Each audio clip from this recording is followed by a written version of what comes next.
একজন শিক্ষক ক্লাসরুমে ঢুকে একটি ছাত্রীর দিকে অবাক দৃষ্টিতে তাকিয়ে রইলো। কিছুক্ষণ তাকিয়ে থাকার পর মেয়েটাকে ইশারা দিয়ে দাঁড়াতে বলল। মেয়েটা দাঁড়ালো। দাঁড়ানোর পর তাকে প্রশ্ন করলো, আচ্ছা তোমার কি বিয়ে হয়েছে? মেয়েটা তখন লাজুক চেহারা নিয়ে উত্তর দিল আর বলল, হ্যাঁ স্যার আমার বিয়ে হয়েছে, আমার 2 বছরের একটা সন্তানও আছে। তখন শিক্ষক সকলের উদ্দেশ্যে বলতেছে, আজকে তোমাদের সকলের মধ্যে থেকে একজনের প্রিয় মানুষের নাম জানবো।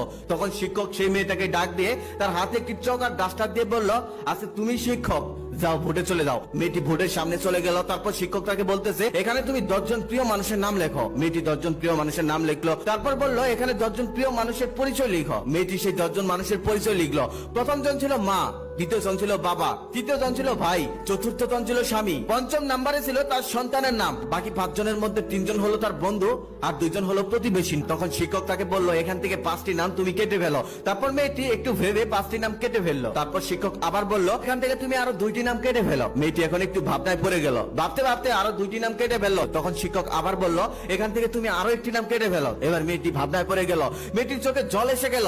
মেয়েটি কাঁদতে লাগলো। মেয়েটি এখন কার নাম কাটবে, কার নাম রাখবে? ক্লাসটা যেমন হাসি খুশি দিয়ে শুরু হলো, এখন আর ক্লাসে সেই হাসি খুশি নেই। সবাই অধীর আগ্রহে অপেক্ষা করছে মেয়েটা এখন কার নাম কাটবে সেটা দেখার জন্য। কিন্তু মেয়েটা কারণ আমি কাঁদতেছে না। তখন শিক্ষক পিছন থেকে বলল, মা এটা সামান্য একটা সাইকোলজিক্যাল গেম, আর কিছুই না।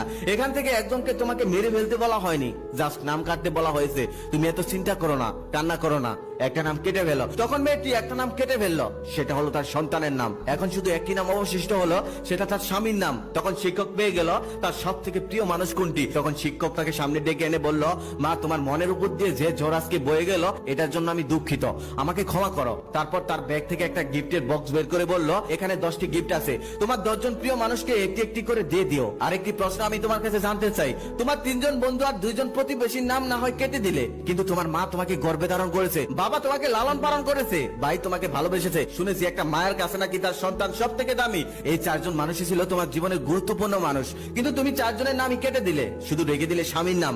এটা কেন জানতে পারি?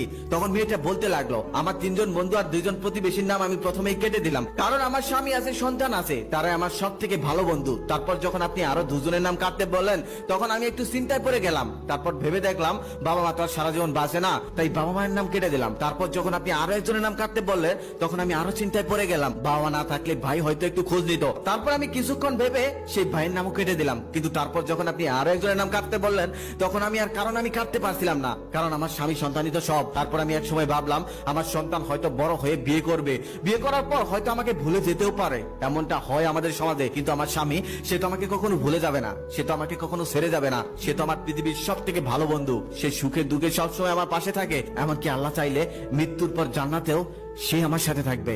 এটা